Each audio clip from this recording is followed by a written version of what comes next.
buenas noches y bienvenidos una semana más a este espacio de actualidad. Esta noche vamos a hablar de un tema de rabiosa actualidad, de la tosferina y de las vacunas. Vamos a acudir a los profesionales, que son los que nos pueden dar la información de primera mano. Así que nos acompaña esta noche en plató Alfonso Ortigado, jefe de sección de pediatría del Hospital Universitario de Guadalajara. Muy buenas noches. Muy buenas noches, Rosa. Es experto en este tema porque además está muy documentado en vacunas. Estamos puestos al día. Están puestos al día. Vamos a empezar por el principio. ¿Qué es la tosferina? Bien. La tosferina es una enfermedad infecciosa vía respiratoria, muy contagiosa, que se transmite de persona a persona a través de unas gotitas en suspensión y que es muy contagiosa. Es una enfermedad que se transmite entre cualquier persona, pero que tiene una diferencia de afectación según la edad del niño. ¿A quiénes les afecta principalmente? ¿Cuál es la población de riesgo? A todas las personas que no estén vacunadas, y ya empezamos de este matiz, tiene una alta tasa de contagio de más de un 80% entre personas que estén en contacto. No solamente hablamos de niños, sino también de adultos. El problema es que en el adulto la clínica va a ser más suave. Básicamente, si con el calendario vacunal esto se cambia y desaparece. Pero tenemos dos grupos de riesgo que son los más importantes a la hora de poder adquirir una tosferina. Uno es el adolescente. ¿Por qué? Porque el adolescente ya la vacunación que ha ido cogiendo durante la vacunación en su periodo de infancia se va desapareciendo y por lo tanto los anticuerpos bajan y son capaces de volver a tener una tosferina, aunque clínicamente es muy benigna, ¿vale? El otro gran grupo, que es el que nos preocupa, es el recién nacido. El recién nacido nace sin tasa de anticuerpos y hasta que no empezamos a introducir el calendario vacunal, que en concreto la tosferina es a partir de los 2 meses, tenemos un periodo de ventana muy peligroso que se ha contagiado justo en ese momento. Por lo tanto, además, ese niño, su respuesta clínica es diferente. Ahí sí tenemos una enfermedad que cursa de una forma muy grave, que es lo que llamamos la tosferina maligna. ¿Cuáles son los síntomas? ¿Cómo puede saber un padre que su hijo está empezando a tener tosferina para acudir a los servicios sanitarios? Bueno, en primer lugar, tranquilidad porque ahora estamos en periodo invernal, todos los niños están acatarrados, todos los niños tienen mocos, tienen tos, entonces lo primero que deben hacer es consultar con un médico. El médico es el que le va a valorar y va a decir si tenemos sospecha clínica o no de posible tosferina. A ver, la tosferina como cuadro infeccioso tiene 3 fases. Una primera fase, que es la primera fase de incubación, en la que no se diferencia de otro catarro benigno.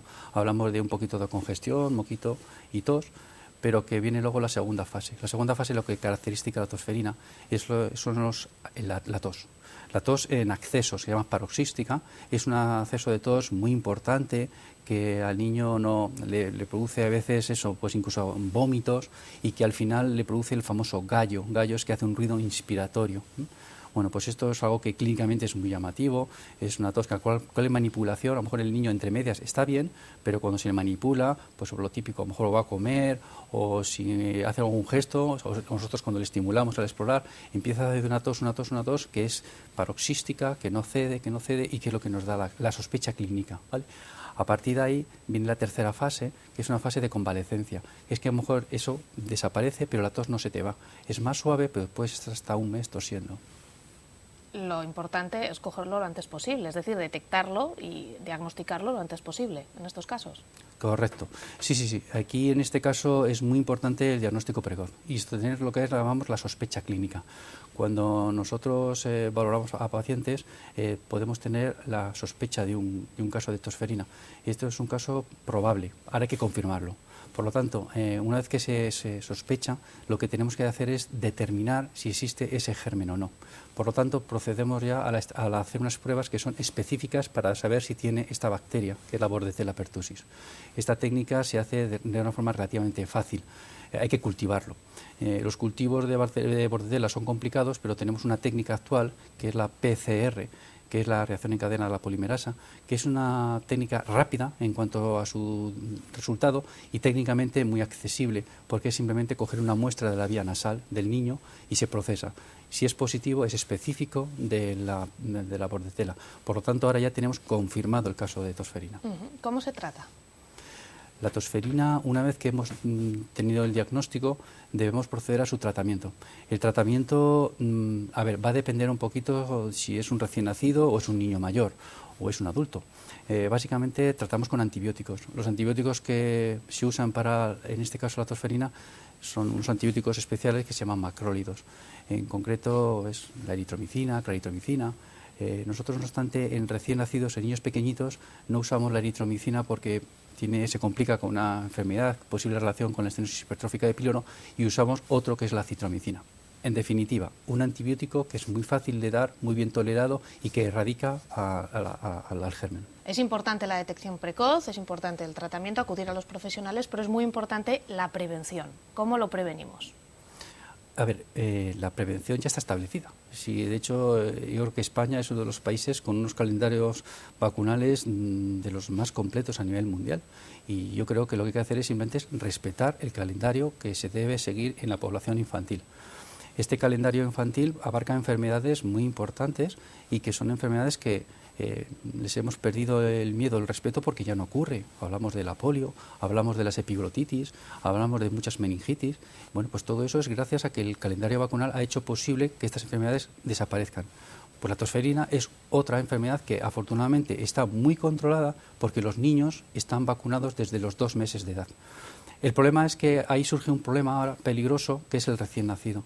Y por lo tanto, ese recién nacido no tiene anticuerpos, por lo tanto, es el paciente más vulnerable que va a cursar de una forma atípica, con lo cual incluso a veces el diagnóstico es más difícil porque esta clínica que hemos dicho de la tosferina, un neonato no la tiene y no tose. A lo mejor lo único que tiene es una pausa de apnea, nada más.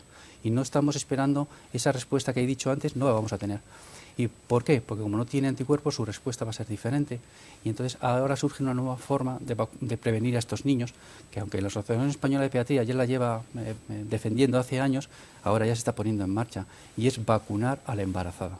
Es decir, a una mujer gestante, a partir de las 27, 28 semanas de edad gestacional, se le pone esa vacuna que le ponemos a los niños, se le pone ya a ella para que genere anticuerpos y los transmita vía placentaria y por lo menos ese niño nazca con un periodo de ventana protegido hasta que venga su vacunación posterior. Eso se está empezando a hacer, se lleva haciendo desde hace meses. Sí, es una medida que se está empezando a hacer, se está haciendo desde hace unos meses, sí, correcto.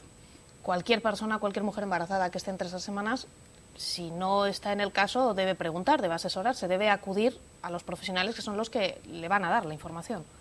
Sí, ahora dentro de los cuidados del embarazo que toda mujer debe llevar, porque toda mujer está protocolizado unos controles, tanto a nivel de matronas, de ginecología, pues dentro de esos ahora controles se les va a informar de la necesidad de ser vacunada a un determinado momento de la edad gestacional. Una vacuna que no va a tener riesgos para la madre, en primer lugar, ni tampoco para el feto, pero sí le estamos dando una cobertura para el momento después de nacer.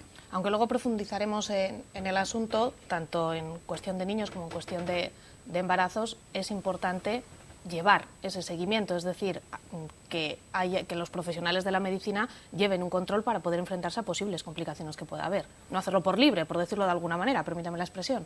No, la vacunación es un problema de salud pública. Por lo tanto, uno parece que siempre está mirando en su salud, pero el tema de la vacunación es un problema mucho más ambicioso, y es que intentamos tratar una sociedad. De nada sirve que vacunemos de una forma bastante sistémica si luego queda gente sin vacunar. Hablo de enfermedades como el sarampión o otras enfermedades. Entonces tenemos que tener conciencia de que formamos parte de una sociedad y que esta sociedad la queremos tener sana. Por lo tanto, esta sociedad también enferma. Y para cuidar esta sociedad formamos parte todos y cada uno de nosotros. Y por lo tanto sí debe haber una vacunación que España tiene un calendario muy completo que se está ampliando cada vez más y que es algo que los pediatras estamos muy contentos en este aspecto, pero que nunca debemos que bajar la guardia. Es decir, las enfermedades estas están controlándose porque están vacunándose los niños. El no vacunar contra ciertas enfermedades puede haber casos, como ya ha habido, que nos puede crear un poco la alarma de que qué está pasando, simplemente porque no hemos cuidado esa vacunación. Tenemos ya calendario vacunal en Castilla-La Mancha. Todo el mundo puede acceder a él a través de la página web del SESCAM, de la página oficial de Sanidad de la Junta de Comunidades de Castilla-La Mancha, o acudiendo a los pediatras, que me imagino que se lo pueden facilitar a todo aquel que lo pida. Nosotros lo vamos a sobreimpresionar a lo largo de este programa y vamos a analizar cuáles son las novedades, porque incluye novedades el calendario de este año. Sí, a ver, el calendario de Castilla-La Mancha es un calendario que se ha visto este año, a partir del año 2016, ampliado hacia la mejora. Ya teníamos un calendario muy completo, pero queda por cubrir ciertas enfermedades que se estaban haciendo, pero de forma casi particular. La Asociación Española de Pediatría recomienda un calendario que se presenta al Comité Interterritorial, pero luego las comunidades definen un poco su calendario, ¿no? Es un calendario de mínimos, pero al final se va avanzando y se está consiguiendo grandes mejorías. En concreto, nosotros en Castilla-La Mancha, nosotros vacunamos desde el recién nacido. Hay que decir que a todo niño que se nace, se le pone, desde el momento cero, se le pone una vacuna, que es la vacuna de la hepatitis B. Bueno, y luego una serie de vacunas, 2, 4, 6 meses, que luego tu pediatra te va informando. ¿Qué novedades hay ahora en este año 2016? Pues una es la varicela. La varicela es una vacunación que hemos tenido un poquito de controversia porque ha sido retirada durante un periodo de tiempo. Se vacunaban niños a partir de los 11 años, pero claro, la Asociación Española de Pediatría recomienda vacunar no a los 11, sino ya desde la época infantil. Bueno, pues a partir ya del 1 de enero, ya los niños a partir de los 15 meses van a ser vacunados de varicela. Eso, uno. Dos, la vacuna de meningitis C. Es una vacuna dentro de las vacunas de meningitis que la gente conoce, pues se le va a hacer una revacunación a los 12 años. Esto no significa que las vacunas sean malas, sino simplemente, ¿y por qué hay que revacunar a los 12 si se ha puesto a una edad de meses? Es simplemente porque todo se está vigilando y se va viendo las tasas de anticuerpos y se necesita una tercera dosis para que esta enfermedad sea cubierta en la adolescencia, que es un periodo también muy vulnerable para la meningitis C, meningococo C. Y por tercer lugar, la incorporación de la vacuna del neumococo. Esta vacuna es una vacuna que la población de Guadalajara en concreto se está vacunando, pero a nivel particular, porque justo hace 10 años se incorporó, por ejemplo, en el calendario de Madrid, pero en Castilla-La Mancha no. Y yo recuerdo que hace 10 años, justo en este mismo plato, hablamos de este tema, de lo que significaba y la importancia que era vacunar a estos niños de un germen que es el neumococo, que es una enfermedad que es muy agresiva, produce enfermedad invasiva y que gracias a esta vacunación se ve que epidemiológicamente ha descendido. Pues bueno, a partir ya de este año, en el 2016, ya todos los recién nacidos van a ser vacunados del neumococo. ¿La gente está concienciada de que tiene que vacunarse? A ver, yo creo que la sociedad española es una sociedad es lista, es inteligente y cuando le llega la información sabe tomar una decisión. El problema esta vez es la información que reciben. La gente, evidentemente, va a velar siempre por la salud de un niño. Y el calendario en España se cumple. Y, de hecho, la tasa de vacunación es muy buena. Y aquí tenemos que resaltar la información que hacen los compañeros de atención primaria. Aquí la labor es informar. Y cuando uno va a un recién nacido al pediatra por primera vez, aparte de la información que se le da del cuidado del bebé, de la alimentación, se le da una información detallada de lo que es la vacunación, de lo que es el calendario vacunal y la importancia que es, cómo se debe hacer. Y aquí es tanto el pediatra como la enfermería. La enfermera es importante porque es la que casi sirve de puente para hablar con los padres. Entonces sí, en España en concreto y en Guadalajara tenemos una tasa de vacunación muy buena. A la hora de vacunarse es importante, yo he leído antes de hacer esta entrevista que es importante acceder a todas las dosis, es decir, que al niño le den todas las dosis que le corresponden en cada una, en su vacuna, porque hay que vacunar varias veces. Claro, el calendario está basado en estudios y son muchas vacunas. Nosotros podemos poner 14 vacunas, 15 si son chicas, porque en niñas se les va a poner también la del papiloma, por lo tanto tenemos 15 enfermedades que vamos a cubrir. Afortunadamente se pueden combinar. Mucha gente miedos a poner vacunas conjuntas, está pensado para que muchos actos, en un mismo acto médico podamos incluir, la misma vacuna incluye varios gérmenes, pero es que incluso se pueden combinar. Hay que saber que hay ciertas vacunas que, bueno, no vale una dosis. Si ponemos una dosis, hacemos una vacunación incompleta. Por lo tanto, hay que hacer un número de dosis que están ya establecidos para, digamos, tener un efecto memoria para el futuro. Y es muy importante no vacunar la vez que te toque, sino también, a lo mejor, el refuerzo. Hay que recordar que las vacunas tienen contraindicaciones, pero la gente confunde a veces cuando un niño tiene catarro, mocos, dice, no le puedo vacunar porque está con catarro. A ver, el pediatra es el que va a valorar porque hay niños que se pueden vacunar aunque esté acatarrado, porque a veces el está acatarrado, estamos en el mes de noviembre y el catarro no se va y van pasando los meses y al final el niño no les va vacunado. Es verdad que en situaciones febriles de enfermedad se puede esperar, pero es muy importante también respetar los calendarios, las fechas, los momentos en el que se les vaya a poner. Hay vacunas que se contraindican por la edad. La vacuna de la tripe vírica o la varicela no se puede poner en el primer año de vida o no se puede poner en embarazadas, pero tiene contraindicaciones que están justificadas, que tienen un razonamiento y que tu médico te lo tiene que explicar. El que decide si se retrasa o no se retrasa poner la vacuna es el pediatra, el profesional. Correcto. Por eso, en cualquier caso, siempre hay que llevar a los niños al pediatra, para que ellos lo valoren, ¿no? Para que ustedes lo valoren. Correcto. ¿Cuáles son esos efectos adversos que puede tener la vacuna? Pues depende, porque no hay una vacuna, hay muchas vacunas. Hay vacunas de virus vivos atenuados, hay vacunas de gérmenes y, por ejemplo, no tiene nada que ver las vacunas de los virus con las vacunas de las bacterias, ¿no? Dentro de las vacunas de los virus tenemos los virus atenuados o virus muertos, ¿no? La vacuna de virus atenuados, por ejemplo, la tripe vírica, pues son los 3 virus, sarampión, rubiola, parotiditis, pero atenuados. Por lo tanto, puede darle un cuadro febril, que a lo mejor puede incluso estar el niño con una clínica de malestar, pero es algo benigno y transitorio. Hay otras vacunas, sin embargo, las bacterianas, que son muy, de verdad, en medicina, si algo se ha avanzado es en vacunas. Y se ha conseguido que las defensas frente a las bacterias, que es muy difícil, ahora mismo se consigan con tasas muy buenas y con básicamente sin efectos secundarios. Hay que diferenciar lo que es la reacción local de lo que es la reacción general. A veces por pinchar salen reacciones locales, inflamación, tumefacción, que es algo transitorio, que no contraindica la vacuna para el futuro y que son, digamos, un mal menor que se asume y que no tiene ningún problema cara al niño. Entonces, debemos asumir esas contraindicaciones que solamente están absolutas. Puedes, por ejemplo, una alergia con anafilaxia, no la vacuna, sino alguno de los componentes de la vacuna, porque muchas veces no es la vacuna, sino lo que lleva la vacuna. La vacuna está compuesta de 2 componentes, el antígeno, es decir, el virus o la bacteria, pero luego hay otra molécula que es el adyuvante, que es lo que hace que nuestro cuerpo la identifique y hagamos defensas. Pues el problema no es el germen, es el adyuvante, por ejemplo, el aluminio. Entonces, eso hace que tengan a veces reacciones por culpa del adyuvante. Pero todo eso está vigilado, controlado y está pensado para dar en población sana y encima en niños. ¿Es importante que todos los niños que tengan contacto entre ellos estén vacunados? Sí. Un niño no vacunado es un niño expuesto a una enfermedad que además muchas de ellas no tienen tratamiento. Es decir, una difteria, afortunadamente los niños no padecen difteria gracias a la vacunación. Pero como tengamos un caso de difteria, como ocurrió el año pasado en Barcelona, tenemos en el siglo XXI un niño sano que puede fallecer por una enfermedad que tiene una prevención.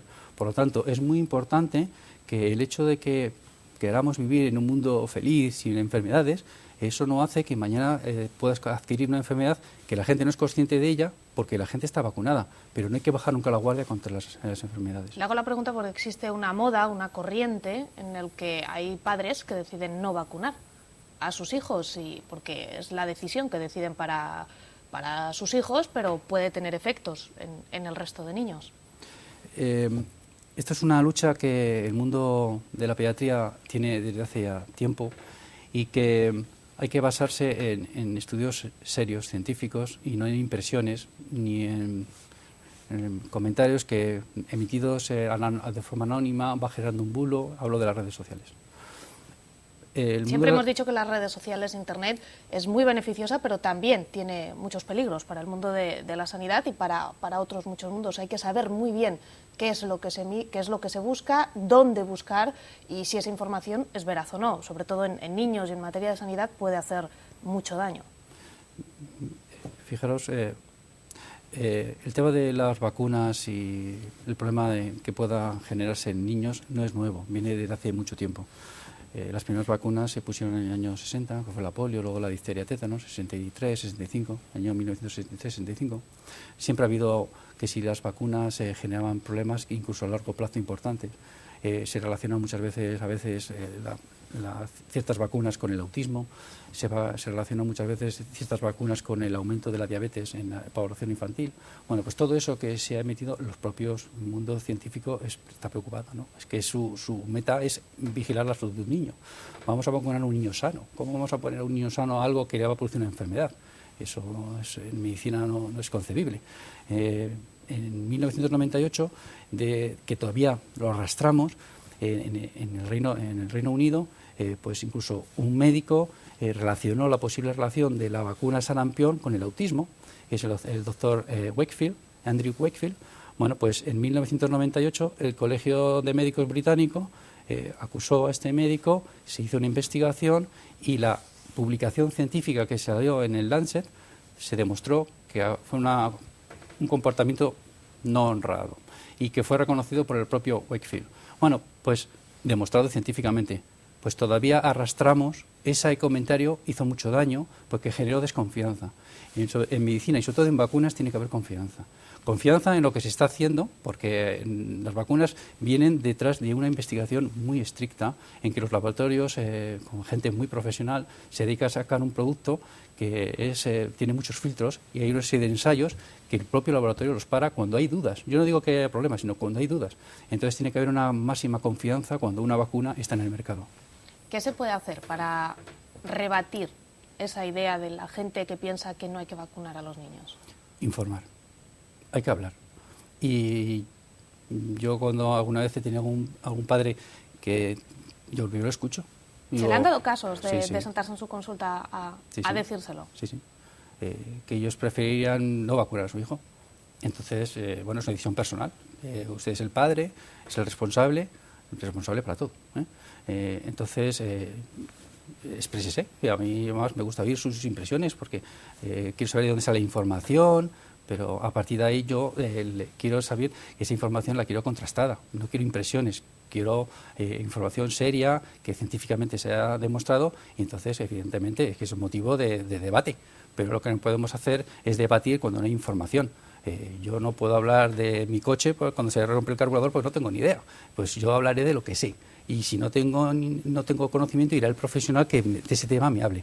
Y en el mundo de la pediatría, la Asociación Española de Pediatría está muy concienciada con este tema y de hecho tenemos un comité especial que es el Comité Asesor de Vacunas con gente muy profesional que se dedica a estar encima permanentemente de este tema y que anualmente sale en los calendarios de nuestra sociedad, que es el que da información al Consejo Interterritorial.